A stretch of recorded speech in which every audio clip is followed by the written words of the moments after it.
Shalom à tous nos auditeurs. Deux fois dans cette paracha, le même interdit, l'autono. Une fois l'autono ishet achiv et une fois l'autono ishet amito. Achiv et amito sont des mots pareils, du pareil au même. Vous ne tromperez pas un homme sans frère ou un homme sans camarade. Eh bien, la Gemara a compris qu'il s'agissait de deux interdits différents. Le premier, il s'agissait de vendre un objet plus que sa valeur. Et le deuxième, c'est de vexer son prochain.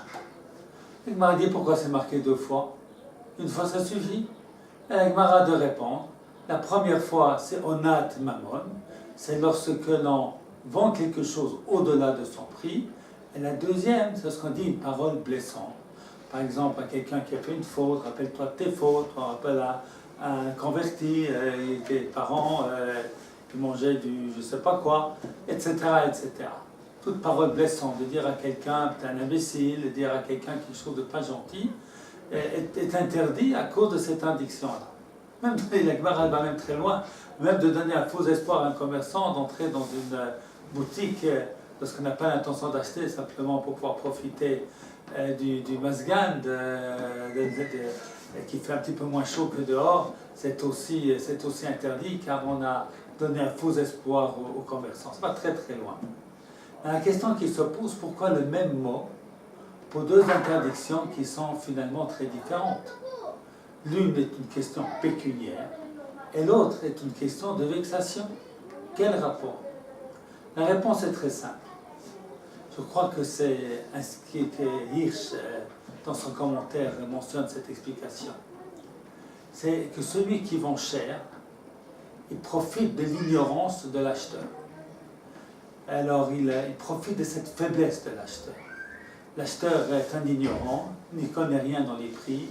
C'est par exemple un touriste qui vient et qui prend un taxi.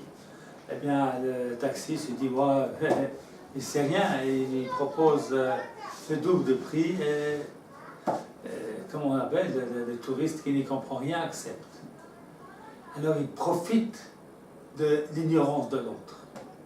La vexation, c'est aussi un profit, c'est un profit de la faiblesse de l'autre. Ah, moi je suis juif, je peux me moquer de quelqu'un qui ne l'est pas, ou de quelqu'un qui est converti. Moi je connais, je sais si je veux acheter ou non, et lui il ne sait pas.